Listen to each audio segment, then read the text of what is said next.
And good morning, Bill. Morning. Thank you very much for being here with us today. And congratulations on your new book, Thank True you. North, Leading Authentically in Today's Workplace, Emerging Leaders Edition. I like to believe that myself, I'm one of those leaders, and You I've are. already started reading the book. So it's been very nice to just read the book through that lens.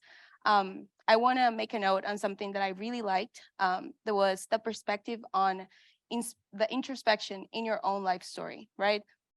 You mentioned that sometimes we tend to see ourselves as victims when we go through difficult situations, but it's in those moments that we are actually developing ourselves and we're gaining all the skills and necessary characteristics to be the leaders that we're supposed to be. So thank you very much. And I know that when all of you get your books, it will be an amazing tool and influential practical tools that you can use. So Thank you. yes.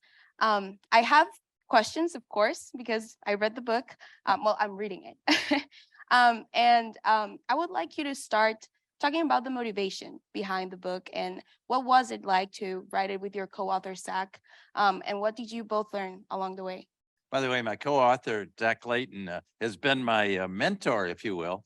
He's 37 years old. Since he got out of graduate business school, we were together all day yesterday. He's taught me all about social media and also how millennial generation thinks, what they care about. And so I couldn't write a book like this, talking about the new generations of leaders, your generation, without he and I working together on this book. So, but most important, I think we're going through a massive change in leadership.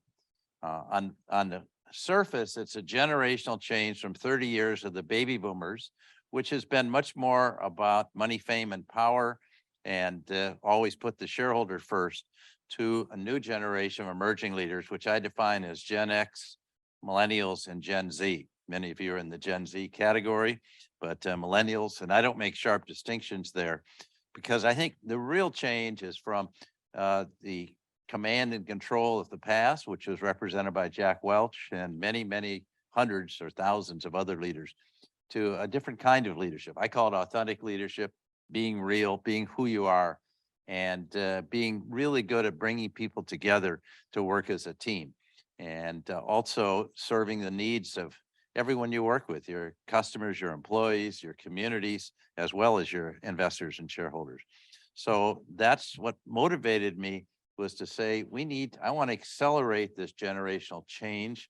I think it's time for the old generation to more or less step aside and make way for younger leaders. And I think too many organizations have been focused on, you have to wait your turn in line. And I don't believe that. I think younger leaders can make a huge difference right today.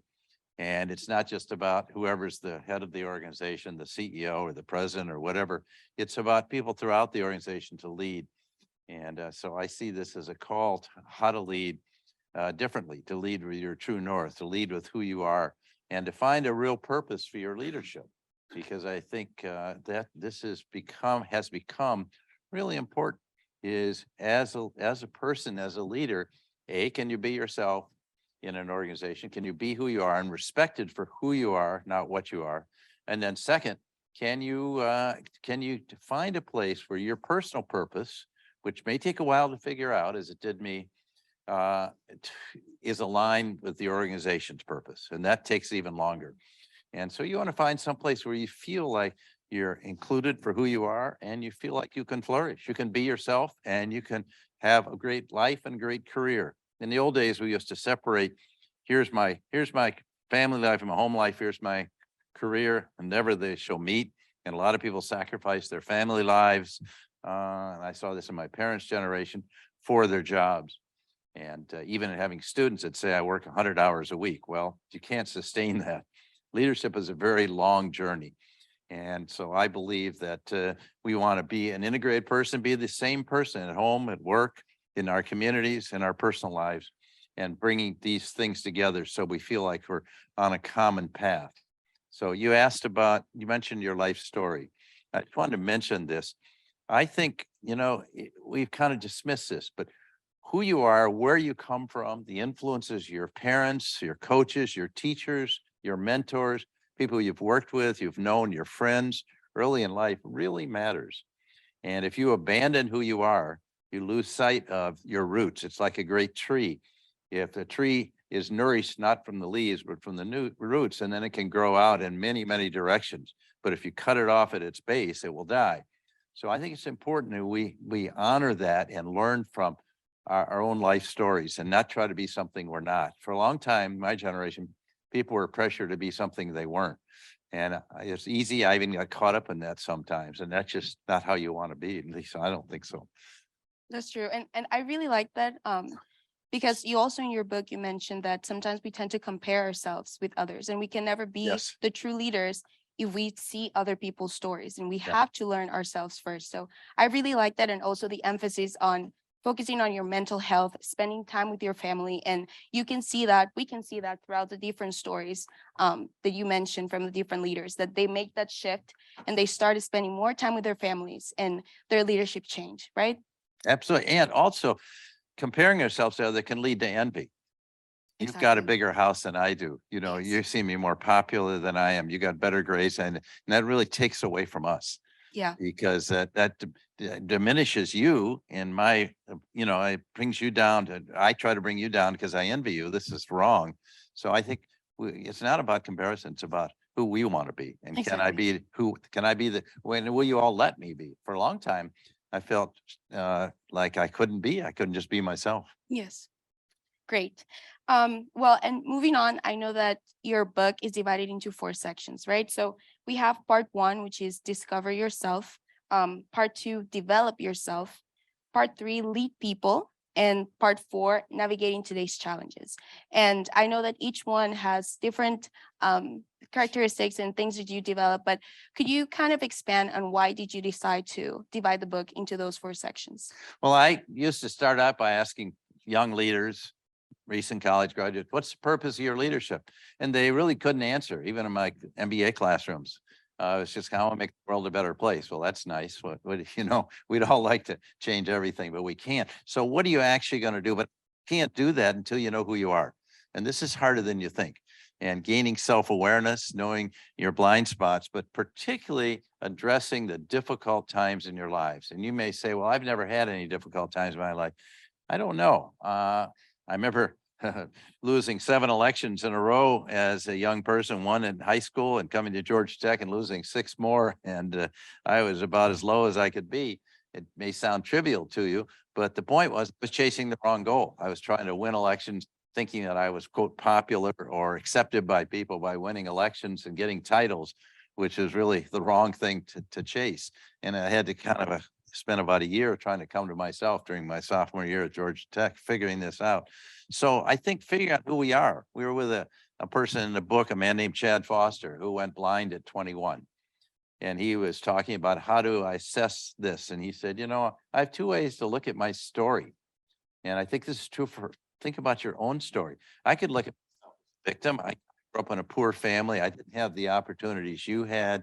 And now you've got those. That's like envy. Or I can tell myself this story. I went blind and I really down on my luck. I can't imagine being blind and the pain it was. But he said, maybe the other story is I can handle it. Is that I'm one of the strongest people, that I can be strong enough and I can use this to help other people. And I think this is so important of how you think about who you are. And that was really what the whole first section about is how do you able to find the good things in that? What did I learn from? What did I learn by seeing those 7 elections? Leadership is about relationship with, it's not about being the smartest person. It's not about being the best organized. It's not about anything. It's all about learning how do you build deep connections with people. And that's what I learned here at Georgia Tech. And I think I learned more about my 4 years here than I have at any point in time in my life. So that was section 1. I don't know if you want to go through the whole thing, but I just thought I'd mention that. Yeah, no, that's great. Thank you very much for sharing. Um, and while going through more of the questions, I know that you start describing this true north, right? Which is kind of like the moral compass that guys are is based on our beliefs and values and perspective, right? And you also have the North Star, which is the purpose that we have to make the world a better place. And I think that, at least for me, and I know that many young leaders here, it's hard sometimes to define what is it that we have to do every day? What are those actions that are taking us toward that purpose, right? So I would like you to share, what was an experience that you had that made you realize that what you were doing was actually changing the world? How did you define and realize what your purpose was? Well, it took me a long time to get there. My father, interesting enough, when I was like 9 or 10 years old, came to me and said, "Son, I failed. I failed in my career." Actually, I thought he was a good consultant, and he probably was. And he thought he should have been a leader.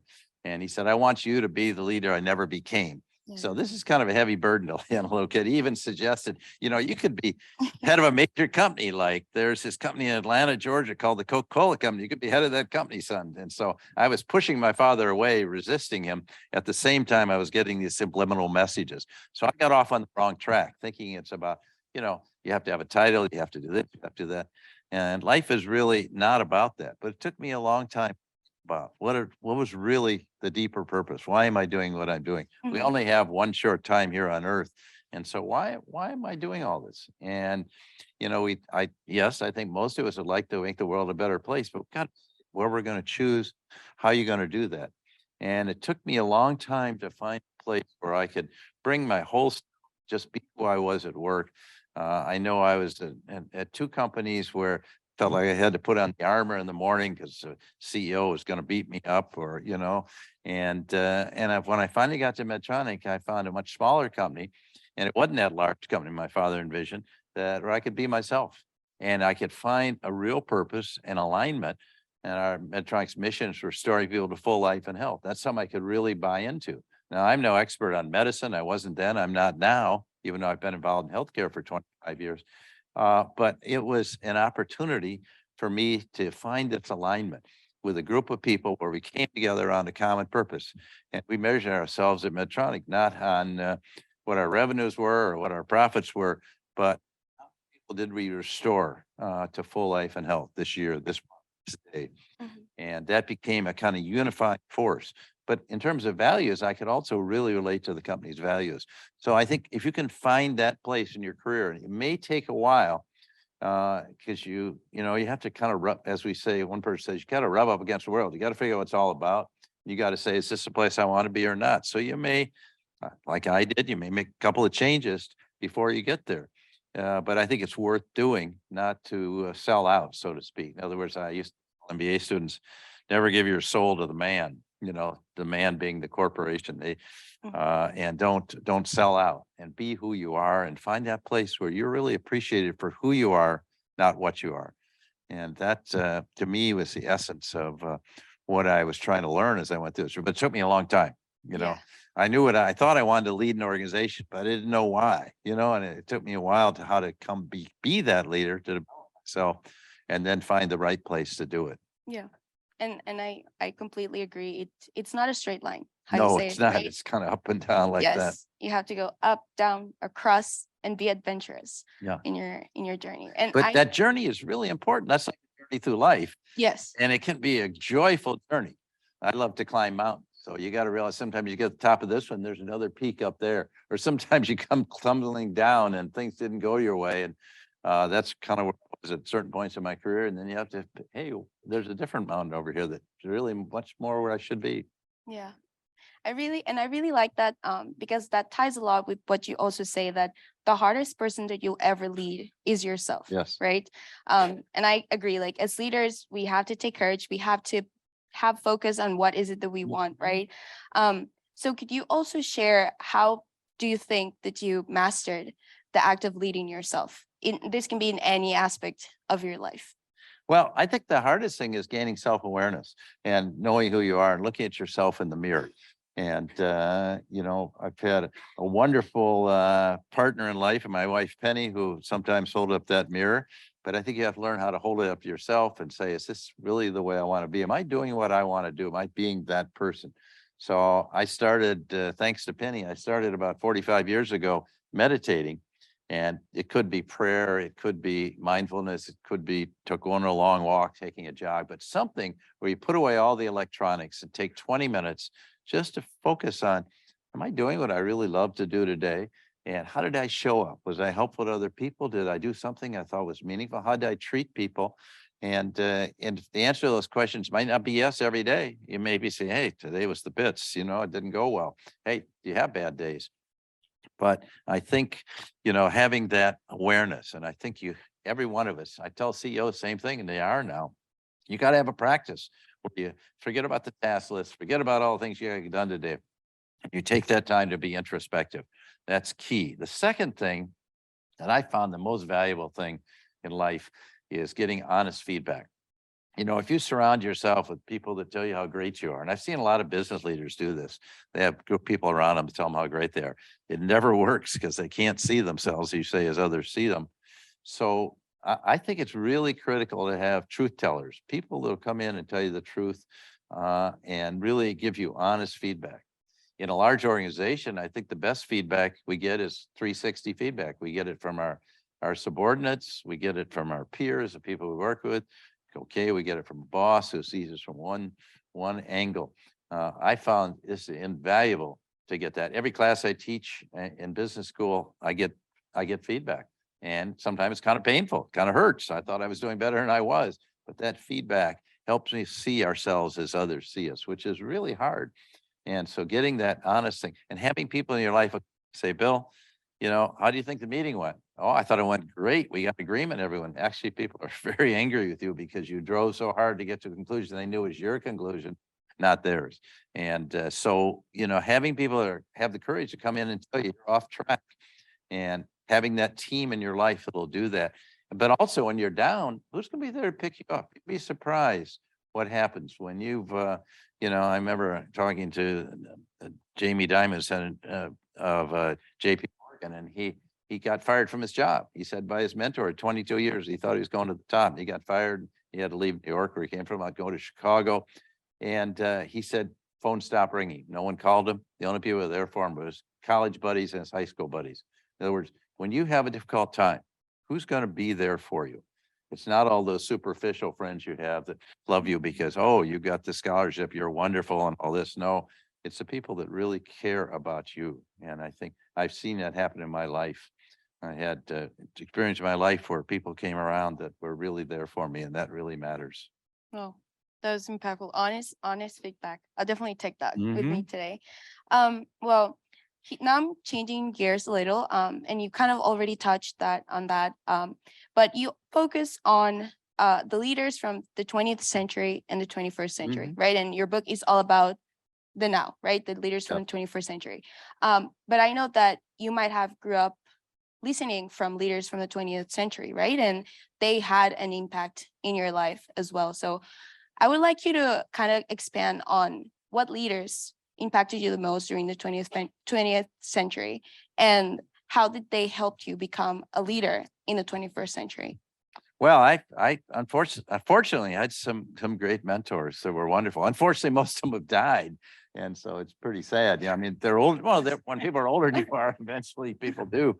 And I remember when I had my first job, I went to work after business school. I was only 23 when I got my MBA, because you could go straight through in those days. And so I went to work in the government because I figured I was going to change jobs and I wanted to see what it's like. And I came out of the government. I went to work for a man named Bob Bruder, who had never gone to college. He dropped out of Ohio State his freshman year because he had saved this money from college. His father was a gambler and his father had stolen his money. So he had no money to go to college. And so he never went to college. Very smart guy, but he never went to college.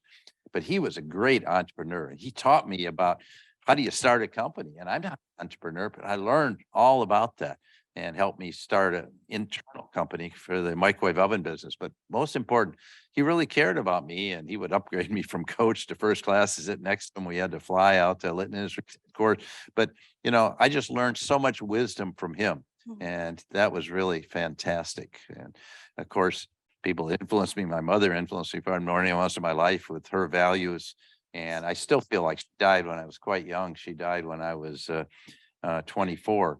But I still feel like she's a little bird perched on my shoulder and encouraging me. She used to say, son, I don't care if you get A's or C's. I just want you to be a good person. Just follow your values. And she had wonderful values. And that's what I learned from her. So that was very special to have that. And look, they're great leaders I learned from. I had a boss at Honeywell named Ed Spencer, who was an amazing guy with great vision, great global leader. I learned how to be a global leader from him. He was fantastic. But then he left, another person came in that I couldn't relate to, and that's why I had to leave because he was toxic. And if you surround yourself with people that are toxic, that are poison, it's going to rub off on you. And you're going to start to think, that's why a lot of people go to Wall Street and again with a lot of toxic people, and it does rub off on them. And they start to think the only thing that matters is how much money you're worth. And Yeah. they get caught up in that game, and it's a tragedy. So I think it's really important. Who are your friends? And when I say friends, not who are the people that say, oh, you're terrific. No, who are the people that you could count on when bad things happen to you, really bad things happen? Who's going to be there for you in that tough time? Those are the people that you want to count on, and you want to develop those intimate relationships. We can have, look, you can be on Facebook and you can have 20,000 friends, but they aren't really your friends. They're just correspondents. Who's going to be there for you when bad things and really bad things happen to you? That's great advice. Thank you. Thank you very much. And well, also speaking on 21st century, right? It's until recent times that we're being more open about DEI, diversity, equity, and inclusion, Yes. and how to make more inclusive spaces, diverse spaces. And I personally believe that this is something that has to start from top leadership, right? And Yep. has to trickle down all the way down in your organization or the space in which you're leading. And you, as an astounding leader, I know that you've had this thought from early stages in your career. So how have you advocated for DI issues throughout your career? And also, what advice would you give to the current leaders on how to address those, right? We live in Minneapolis, and George Floyd was murdered about 3 miles from our house. And the impact that had in our community was devastating. It kind of like there were a lot of bad things happen, but we were saying how great we were, and it ripped the Band-Aid off. It's like there's cancer underneath. It exposed a lot of things. And we had what somebody said, Bill, you can't call it a riot, social unrest, but let's say a lot of buildings were burned to the ground. And it really woke us up to, the amount of discrimination in our community. But right now, there's pressure on every organization to have more diversity. I would say diversity is a necessary but not sufficient condition. You can have a diverse organization, but if you people don't feel included. Oh, we'd like to have you because where are you from? Are you from Africa or your family? And you fill in this nice category. You don't want to be that person. You want to be there for the person you are and what you have to contribute. So I think it's having a sense of inclusion. I really belong. Even at Honeywell, I was there for 10 years. I never felt fully included because I didn't start at the start of my career. But I've not really been discriminated against. But I can tell you, if you don't feel fully included, if people don't respect your opinions, you're going to leave. You're going to feel uncomfortable. You're never going to bring your best self. You're not going to open up. And if you don't feel you can share and be open and vulnerable, so you want to find a place that's fully inclusive. And as Rahim Bayar, our dean of engineering, head of the College of Engineering, said, it's about belonging. Do I feel like when I got to Medtronic, I felt I really belonged. I feel I belong at Georgia Tech. I don't feel like I'm an interloper here. I feel like I belong. And I think that's if we create that sense for everyone, Yes. that sense of inclusion and belonging. Now, as far as organizations grow, I will say this: in making decisions, if you have a group of people that thinks alike, it's not going to go well. So you want to have people from diverse backgrounds, so particularly diverse opinions, that come to the table and offer that perspective. So one of the reasons I went into the Defense Department, I went as a civilian during Vietnam, and admittedly, many of my buddies were going to Vietnam as foot soldiers. I felt I could offer more there. That may be a rationalization. We won't go there. But I will say that I went to work with some of the most brilliant people I've ever met under Robert McNamara, Secretary of Defense. Amazing people. You know what? They all marched off the cliff together into Vietnam and never looked at the reality of what was happening on the ground. They all marched off the cliff together. All thought alike. They had the same ideas. You can manage the whole war by statistics, not by humanity. And they all marched off. And so you learn from that. You want to have people that'll challenge and that come at things from a different perspective. And that's how you make good decisions. So I encourage all of you to surround yourself with, it's easy to have friends that are similar to you, but it's good to have diverse people in your life that have grown up in different environments, different experiences. And so that's what I would say is really important here. No, yeah, thank you. And I always remember something a professor said, that the project might take longer if you have people right, Yes, from different right. backgrounds, because different opinions, nobody agrees on something, but you'll be able to notice the small things that are incorrect, Yep. right? Yeah. You have people from different backgrounds, you have different engineers, you'll be able to solve more problems that way. So Yeah, and if you think about that, the kind of challenges, I'd ask you, what kind of challenges are you facing in your work here and problem solving?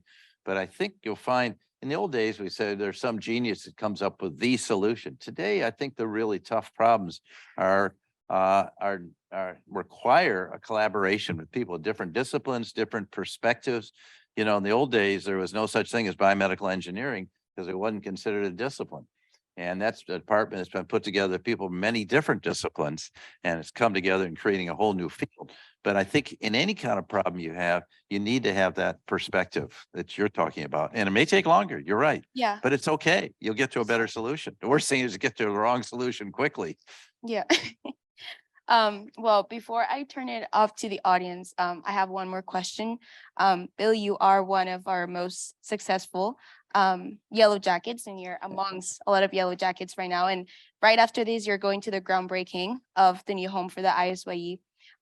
So how, well, that will bear you and Penny's, your wonderful wife, name, right? So how do you feel given such a great contribution to the Yellow Jackets, and what are you hoping this building to represent? Well, let me just be very kind of gut level honest. You know, to me, it was never about making money, but we did well financially. And when I went to Medtronic, the stock was like $1.27, and you know, on a post split basis, and you know, it got up in the over 100. Now it's in the 80s or 90s. But the point is, we did well financially, and you almost cannot avoid doing well. And so he said, what are we going to do with it? And you can't take it with you. You know, no matter what your religion is or no religion, when you die, you don't take it with you. And so, and if I used to say to students, if your self-worth is based on your net worth, you know you're in trouble. But you know, what you want to do when you are blessed with financial resources, give back. Georgia Tech gave me a lot, so we'd like to give back. And I'm an ISYE. And as Bud Peterson, our former president, said to me, he said, you know, well, Bill, this is kind of a cruddy building for the department. It's been #1 for 29 years. And so I think having a new, but it's not just about a new building. It's about this area of bringing together to collaborate. We've got CODA next door. We've got the business school here. We've got some of the great startup companies across the street at the Biltmore. We've got corporate research labs. And for all of you, I would think these are great opportunities for collaboration and working and co-op experiences, project work. And that's where you learn. You can't just learn all this in a classroom. You know, you can learn all the theory in a classroom, but when you get to the real world and apply that theory to the real world, and that's how I think is right here. So I see this as an opportunity. This whole site we're sitting on right now is in this whole, 6-8 Scott square block area of Midtown, bringing people together.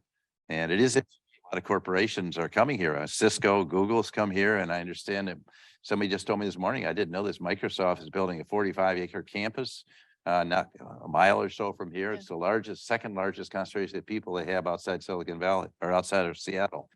So I think this is going to be great, and I'm excited about just to be a part of it, you know? And yeah, I want to give back to Georgia Tech because I care about this place. I care about you. And I want you all to have, you're having experience far beyond anything I had here. I just want you to have really great experiences. That's great. Thank you very much. I'm excited for you too. Thank you. So Sarah, do you want to open up to questions? Yes, thank you so much. I hope you will ask questions, please. You don't want to. We have time for about 2 or 3 questions. And there's more than that. So the good news there is that we have a reception afterwards. And I will say that there's a class going on in this room right after we finish. So if you can help us by moving quickly to the foyer, we'll have lunch waiting for you. Bill will be joining us for a little bit. So please carry your questions into the discussion outside in the reception after this. But I'll start right here. Hey, I'm Melvin. I'm a first year business major at Scheller. So my question, just in general, leadership. What is your thought? You know, when people say everyone needs to be a leader, what is Everyone is. when people say like everyone needs to be a leader? What is your opinion on that? Like, do you agree with that? Do you disagree with that? I actually think we lead in our own way. I mean, I've seen amazing leaders that never had anyone reporting to them. And I've seen people, my mother, for example, that I mentioned, worked for 12 years, taught school and ran tea rooms. She gave all that up when I was born. That was the way it was in the past, that women, sadly, gave up their careers. But, you know, she led all these volunteer organizations. And I grew up in kind of a sexist environment. You know, the men work and the women stay at home and raise the kids. And, you know, she was the real leader in our family. I should have been learning more from her about how she led. And so I think each person can lead in their own way. And I think by leading at every level in an organization, it's not about who is that all powerful person on top. Everyone, you have a chance to make a difference and feel really good about what you're doing and influence other people. Again, even though you're with a peer group and you're not the official leader, I think you can do that. So yeah, I want to encourage you to step up and decide what it is I want to do. You know, how can I make a difference? And that's kind of using your gifts that you were born with to have an impact on a positive way. So thank you. Take it away. We got one over here too. Bill, many of these students here came with me because of the great respect we have for you. And we just did a case last week, a Harvard case called Zimmer and the Gender-Specific Knee. It brings in consumerism into healthcare. You're a medical device guy. The question that before these students, same as when we get into the drug-eluting stents, and I have 3 of yours, thank you very much, the Resolute Onyx, but the question was in that case, is the gender-specific knee a gimmick or is it real? The science says it's not real. The outcomes are the same. And the question is that ethical?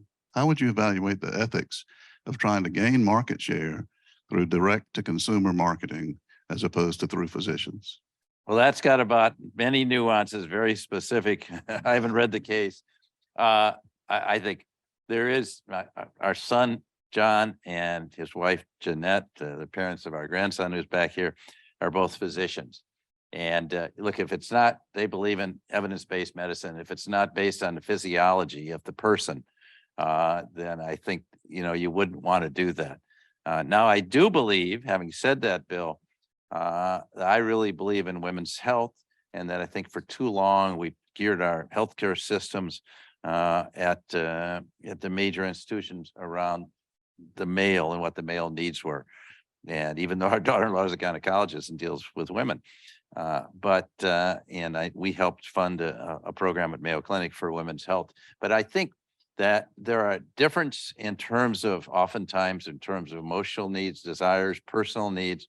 But I think in terms of the brain, I'll give you another comment, Bill, that would, let's say it's unethical. We had a young man from Ghana who became like a member, he still is a member of our extended family. He came to the United States. His mother sold her everything she had to get him a one-way ticket to LaGuardia, and he had to find a way to go to school.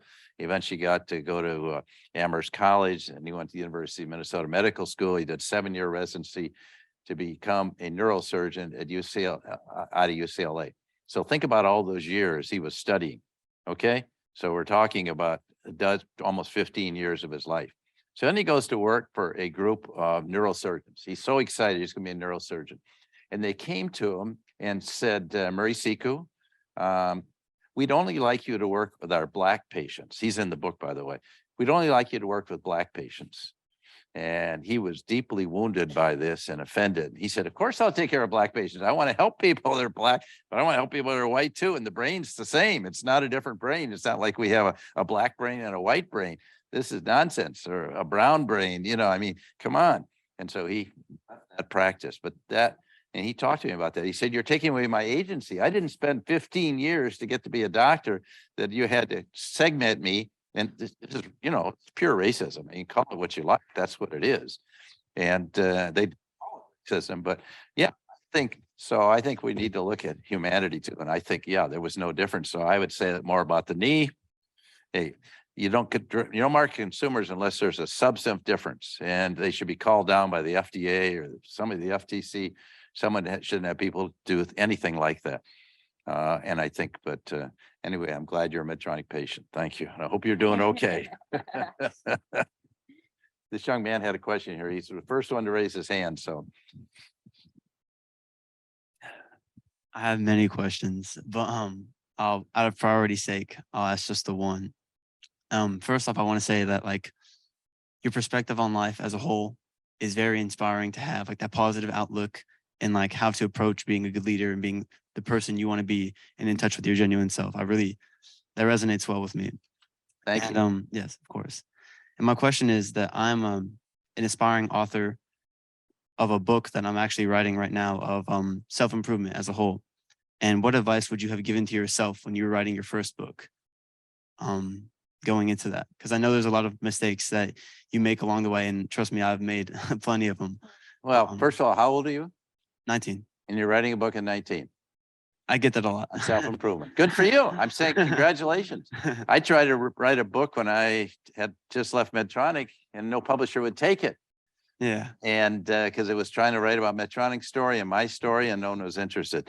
They said, and so then you have to ask yourself the question, why do you want to write a book and who you're writing for? Mhm. In my book, that first one that no one took was written by myself. It was like, and I was talking about all the things I'd learned. And I finally came to myself and realized that you have to write a book for the people that want to read it. So Mhm. are you really there to try to help people? You said it's going to be about self-improvement. Yes. That really want to, are you going to really help people improve themselves? That really want to, not just how you improve yourself. Yeah, you better include your story. And they don't want to know about the author. They want to know who you are. I have to share my book. You'll find it in here. But I think it's more important of why do they want to read it? Why should all the people in this audience want to read your book? Mhm. Okay, that's what you want to think about. Do you have something unique to offer them? A different take? There are a lot of books out there, but what makes yours unique? Doesn't have to be the best book ever written, but it has to have ideas that will I'd want to read it or help you because you want to read it and you're going to learn something from that I can take into my life and I can change something as a result of reading that book, or it gives me joy to read that. So yeah, I'm into self-improvement. I suspect most of you are. So if you can help me with that, and just because you're 19 and not 49 or 69 doesn't mean I can't learn from you. Yeah, I think this is great because I think right now the good news is people do want to improve themselves. And I suspect most of the people in the audience want to improve themselves. So good for you. Proud of you. Thank you. It's not easy, by the way. It's even harder to get it read. I bet. Thank you So so please read it. Take you a year to write it, then you got to spend a year helping people read it. Just first, I want to say thank you so much for the things that you've been saying and all the advice that you've been giving. I'm excited to go back and read your book. But just on the topic of leading authentically and how you've been talking about finding your right space and different things and coming into being a leader, my question was, have you ever gotten pushback for leading in your own authentic way? And when you did, how did you stand your ground knowing that your authenticity was the most important piece and help bring other people along rather than it being a situation where it's like pushback and you get pushed out? That's a great question. Thank you. Very perceptive. Yeah, I have. And I remember at times back in my days at Honeywell and all that, people had said, I like to lead with passion and, and really engagement with people. And they said, that's not what we do. We just are engineers and we solve problems. And so don't bring your passion to the workplace. And, I remember once somebody, this is kind of a sad story, but one of our colleagues was dying. Okay. And I wanted to talk about and ask people like you this is very sad and he passed away today. And I just want to say a little prayer or something in remembrance of Leslie, who just died today. And everyone said, no, we don't talk about that. And so I felt kind of, I don't know, it didn't feel right. You know what I mean? We can't be real. Hey, a close colleague of ours just died. Are we not going to say something? We're going to pretend like it didn't happen, And so I think, that kind of pushback. And it didn't feel good. That's one of the reasons I did a career change, because I wanted to be someplace where I can be passionate. We're going to help save someone's life. If we can do this drug-eluting stent, it might help save a life. Or I was with somebody this morning who has Parkinson's disease. He said, how children changed my life. Didn't cure his Parkinson's. Boy, it changed his life. He said, I got off and now I can have a normal life. And it was just very fulfilling to me to see this. And he said, how did you do this? I said, it was the most challenging thing our engineers ever came up with, but they were driven by passion to make a difference in this one disease. They didn't start with saying, oh, how can we make a lot of money in this product? It was saying, my father had Parkinson's. What can I do to come up with a product that could have helped my father who passed away? So to me, it's that passion. So if I can't express that, then I'm in the wrong place. And it took me a while to figure that out because I was chasing for this brass ring of being CEO, which was really kind of meaningless. It was much more meaningful to be somewhere. Hey, I can help out. I can make a difference here. I can help people by writing a book. And no, I'm serious, and I can have an impact on their lives. So thank you. It's a very good question, very deep. I love the hands. Thank you. If I'm in the classroom and no one raised their hand, I said, oh my God, I must have said the wrong thing. Thank you for the wonderful discussion. I'm a graduate student. My name is Damini. I'm a graduate student in aerospace engineering. I had a question connected to authenticity. So I always get a lot of pushback saying that I'm way too empathetic as a leader and I'm too soft. I get that a lot of time. So I would like to know, how can you, I personally feel empathy is a very strong attribute. It doesn't talk about how soft a person is, but how strong a person is.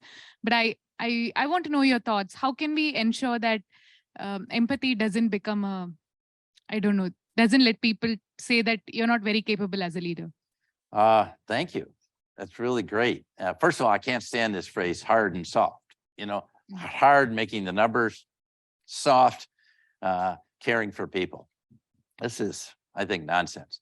And frankly, I think I could put together a team of any 5 or 6 people in this room and go into any company and figure out how to get the numbers right. You may not like the long-term consequences. We're going to kill the R&D, so we don't spend money on that. We're going to kill the marketing and going into emerging countries where we're not making any money, and we're going to lay off 5,000 people. We can do that. It's much harder to create an organization where we have caring for each other. And I think today, if you're working for somebody who doesn't care about you, you're not going to give them their all. You're going to kind of come in, I'll just do the job. But so I think that caring. Now, I must say, Penny and I had a discussion last week with a group of people that were just amazing. I was just listening for an hour. These 5 people, Penny and I and our son, Jeff, older son, were sitting there listening to them talking about empathy and compassion. And so I'm not an expert. They are real experts. 3 of them were monks and 2 of them were scholars. You can give yourself away too much. If you have too much empathy for everyone, that you're drained and you're just burnt out. Like say you're working in a cancer ward and you have so much empathy and everyone's dying at a certain point in time, you just run out of energy. You run out of gas. You're doing good work, but so I think you have to hold your own, you know what I mean? And do what you can. Make sure you have compassion for yourself and the work you're doing. And that, you realize, hey, this is really hard work. I had one student who was an executive with a large pharmaceutical company, Johnson & Johnson. And during COVID, he's a doctor. He's an MD, MBA. So he had his medical degree and his MBA. And he was at New York Presbyterian. And he went into the COVID wards, risked his life every day. He worked 38 consecutive days, 16 hours a day. And, how did he keep? And he said every day somebody died. And in fact, he sent a picture out once of the empty bed. It was like very moving. So how do you hold you see what I mean? Where do you get reinforced and nourished? So make sure that you hold your center. That's all I would say. I'm not an expert in this area. I do know that today, having empathy in the workplace, did anyone care when I went through this loss? Did anyone care? I'm in a lot of pain right now. Who's there for me in this case? You see what I mean? And so thank you for that question. Thank you. We got some more here.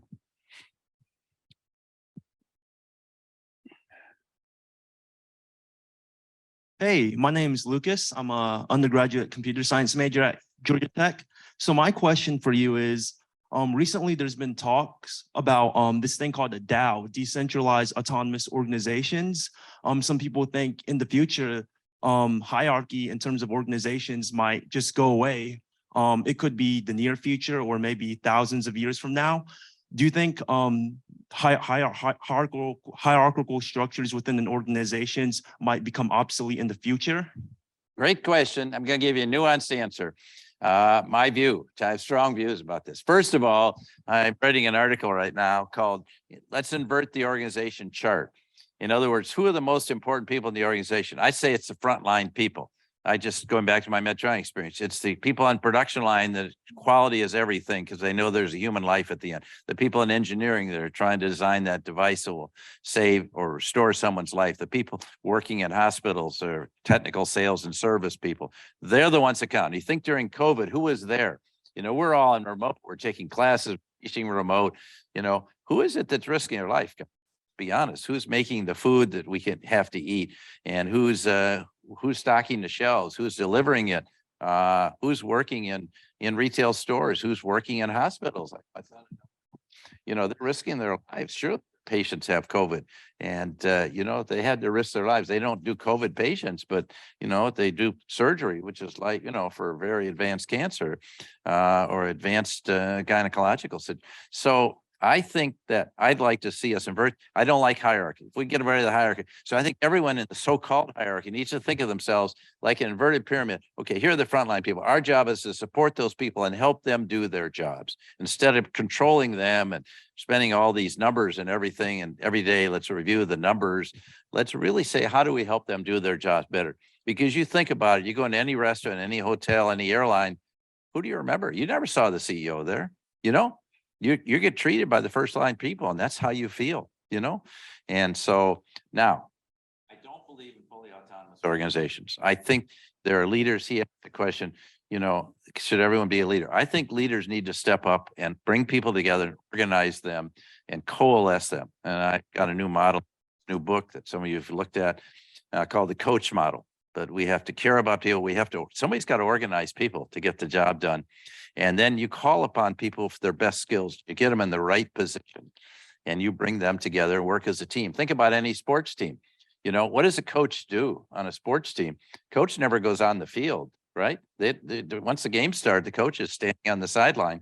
But the coach, their job is to get everyone in the right position in the field so they can play to their greatest strengths. Someone once said to me when I was interviewing, that I didn't learn anything at Stanford Business School about leadership. I learned it on the athletic field. I learned it.